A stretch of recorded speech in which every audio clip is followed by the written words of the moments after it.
In this lesson, I will walk you through contour drawing and demonstrate a sketch for the class project.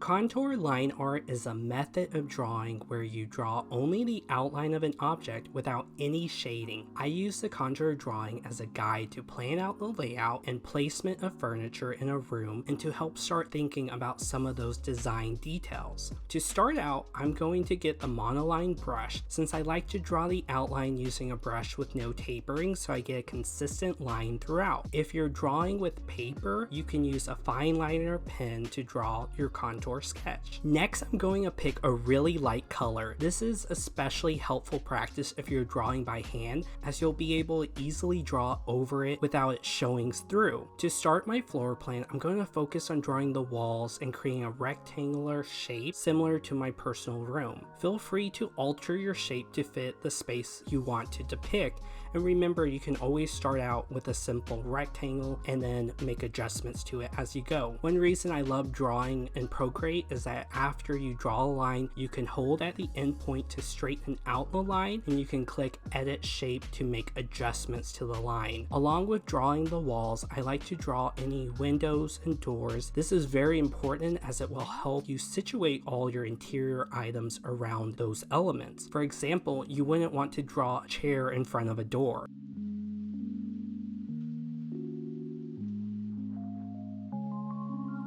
Next, I'm going to draw the walk-in closet that extends outside of the room, and that is why I drew the left exterior wall going beyond the shape of the room. A pro tip, it's important to add details throughout to help make different areas and furniture identifiable. For example, here I'm adding the closet rod hangers on both sides. Next, I'll start drawing the furniture, starting with the bed since it's the biggest piece of furniture, and I'll need to situate all the other furniture and design elements around it. And I'm going to start defining some of the design choices for the bedding and headboard. Next, I'll draw the end tables, and I've decided that I want the lights to be attached to the wall and have them go over the end tables. Now I have space between the closet and bedroom door, which in a dream scenario would be cool to turn into a little reading nook that would face the window.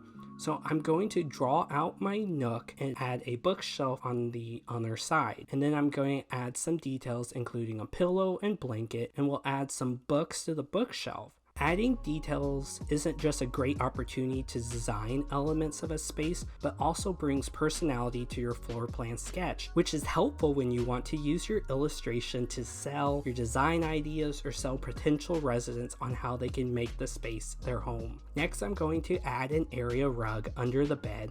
I'm going to add marks to indicate the texture of the carpet. And sometimes it helps to review different inspiration examples to help you identify texture. So I'm kind of wanting to add these little stringy marks throughout the rug so it looks kind of like a shag carpet. I always love having a desk facing the window, so I'm going to draw the desk on the wall of the window and add some items on the desk.